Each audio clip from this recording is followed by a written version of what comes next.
So I currently use the DJI Mic 2, and then here's what the microphone looks like, and it's currently clipped onto here. It's got that windscreen, but I end up getting this lavalier mic just so it looks a little bit neater, and it also helps especially if you're wearing like a big bulky jacket and you can't really clip it on like somewhere in the center.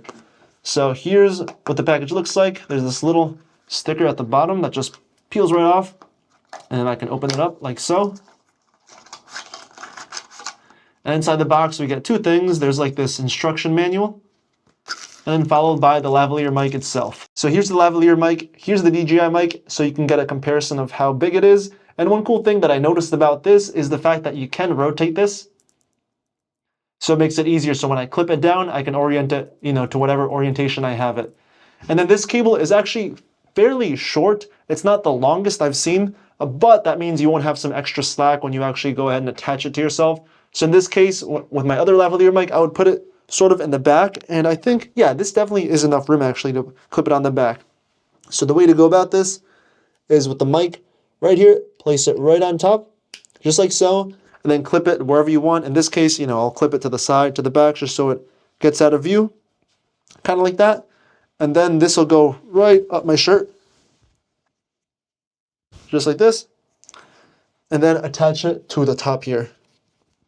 And then I'll face the mic more upwards. And so this way it'll get a more direct sound. And then the cable looks pretty neat, so you can't see much compared to something like this. And now, so you can actually hear what the sound looks like, I'm going to attach it to this microphone. So this is currently about a foot away from my mouth, so it's not too loud. And now let me switch the mics off. So this one's currently off anyway. I'm going to attach this one.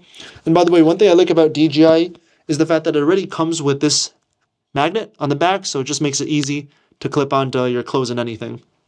All right, so the windscreen has to be removed first, just like so, and then up top, that's where I put it. All right, so now I should be fully... All right, so now the audio should be fully from the lavalier mic, and it might sound a little bit louder just because this is closer and I have the audio level set to a little bit differently on my camera. And then also, let me unclip this and then put it a little bit closer. So now, yeah, it might sound really bad now because it's this close to my mouth, but normally it would be this kind of far away. So this would be like what the normal audio level would sound like. And I can also see it on the camera what the level looks like. So hopefully you got a good idea of what this sounds like attached to my DJI Mic 2. But yeah, that's a quick look at the DJI Lavalier mic.